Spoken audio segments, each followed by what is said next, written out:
அனைவருக்கும் வணக்கம். மணிப்பூர்ல பிஜேபி ஆட்சி செஞ்சிட்டு இருக்கு.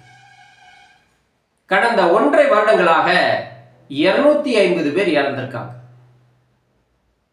2023 இருந்து மே மாதம் தொடங்கிய கலவரம் இன்று வரைக்கும், இந்த நேரம் வரைக்கும், இந்த டயத்து வரைக்கும் நடந்துட்டு தான் இருக்கு.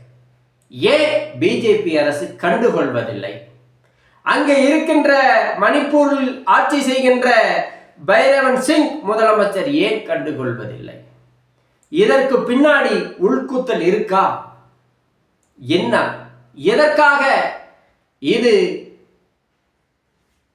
இந்தியாவின் அண்டை மாநிலத்திலோ அண்டை நாட்டில் நடக்கவில்லை. இது வடகிழக்கு மாகாணமான நமது மணிப்பூர்ல தான் இந்த கலவரம் நடக்குது. பிரதமர் ஏன் அதை பத்தி கண்டுக்கிறதில்ல? ஏன் இரு தரப்பரை கூப்பிட்டு உட்கார வச்சு பேசினா இந்த பிரச்சனை முடிக்கலாம் இல்ல? ஏன் பிரதமர் இந்த பிரச்சனை முடிக்கிறதில்ல? கடந்த 1.5 ஆண்டுகளாகிவிட்டது. பிரதமர் ஏன் மணிப்பூர் போகவில்லை? சொல்லுங்க, என்ன ப்ராப்ளம்? எதற்காக இவர்களை வாக்களித்து ஆட்சி அரியணையில் உட்கார வச்சிருக்கிறோம்? பிரதமருக்கு உக்ரைன் ரஷ்யா போற நிறுத்தத்துக்கு இங்கிருந்து மெனகட்டு எங்கேயோ இருக்கிற நாட்டுக்கு போறாரே. இந்தியாவுக்குள்ள இருக்கிற மணிப்பூர மக்கள், இருதரப்பு மக்களை உட்கார வச்சு இப்ப ஏன் பேச மாட்டேங்கிறார்?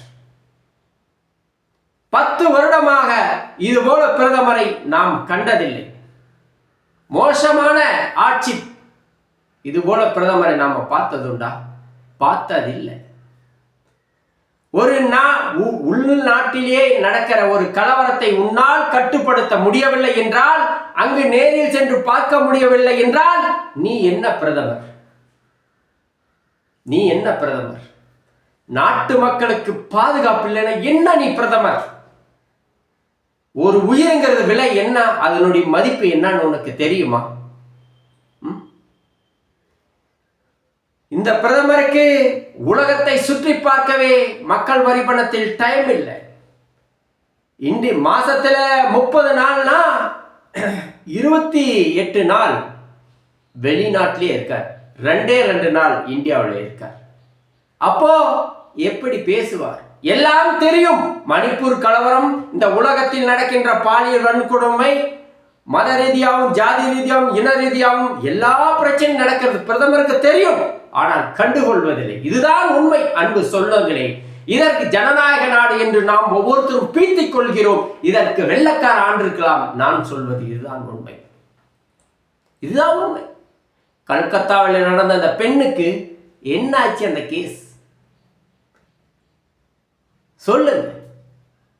ராஜஸ்தானில் நடந்த பெண்ணுக்கு என்ன ஆச்சு? பீகார் நடந்த பெண்ணுக்கு என்ன ஆச்சு? உத்தரப்பிரதேசத்தில் நடந்த பெண்ணுக்கு என்ன ஆச்சு? அந்த கேஸ் எல்லாம் என்ன ஆச்சு தெரியாது, மூடி மறைக்கப்பட்டார். தமிழகத்தில் எப்படி பொள்ளாச்சி பாலியல், கூட்டு பாலியலோ இல்லை சிறுமிதி பாலியலோ இது போல மூடி மறைச்சார்கள். அதுபோல அங்கேயும் மூடி மறைச்சிட்டாங்க. பெண்களுக்கு பாதுகாப்பில்லை.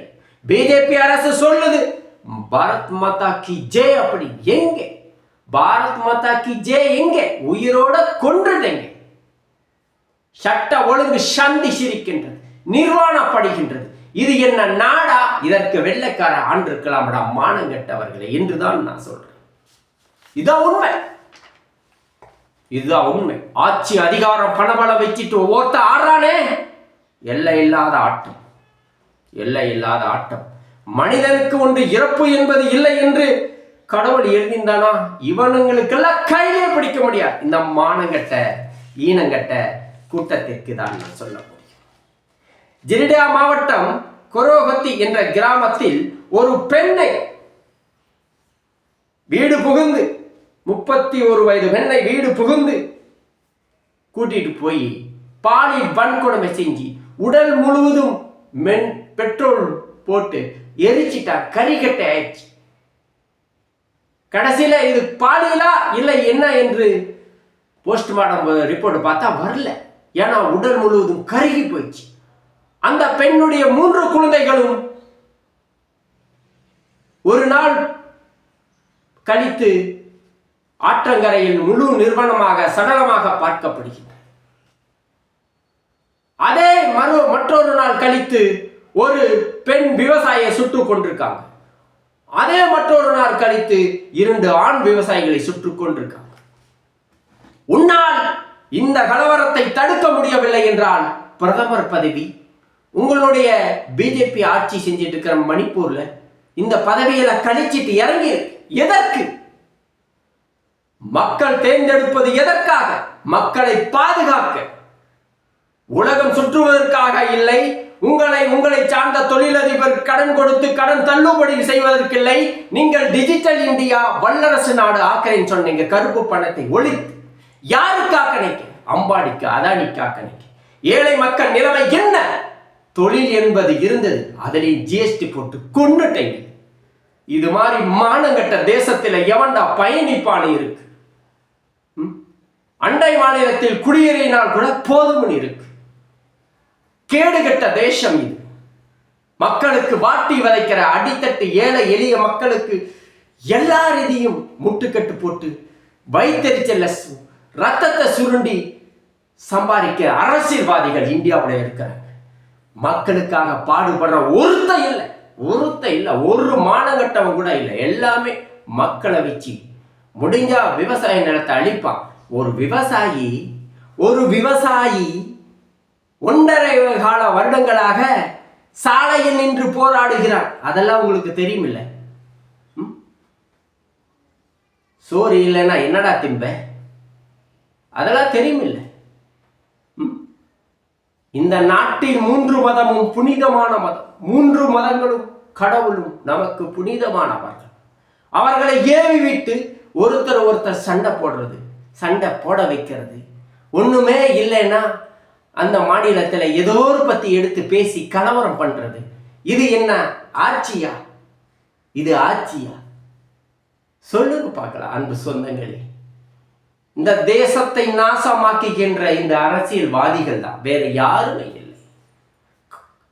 கார்ப்பரேட் நிறுவனத்துக்கு உடந்தையாக கைக்குலியாக வேலை செய்கின்ற இந்த அரசியல்வாதிகள், இதுதான் சொல்ல முடியும். படித்த இளைஞர்களுக்கு வேலை வாய்ப்பில்லை. மது வீட்டுக்கு பார்க்கலாம், தெருவுக்கு பார்க்கலாம். கஞ்சா, இன்னைக்கு ஒவ்வொரு இளைஞரும் கஞ்சா அடிச்சிட்டு கொலை கற்பழிப்பு எல்லாமே பண்றான். யாரா தடுக்கிறது? இதுக்கு எவன்டா தடுப்பா? பொதுமக்களே தடுப்பா. உங்களை ஆட்சியர்களை போட்டு உட்கார வச்சுக்கோ, நீங்க தான்டா தடுக்க வேணுங்கிறதா என்னுடைய கேள்வி. சொல்லுங்க. மணிப்பூர்ல அரை நிர்வாணப்படுத்தி ஒரு பெண்ணை பாலியல் வன்கொடுமை படுத்தினாங்க 2023. கும்கி மேத்தி என்ற 2 சமூகமும் அங்கே பிரச்சனை. மேத்தி என்ற ஒரு சமூகம் எங்களுக்கு SC ST பிரிவு கொடுங்கிறாங்க. இவர்கள் கொடுக்க மாட்டேங்கிறாங்க.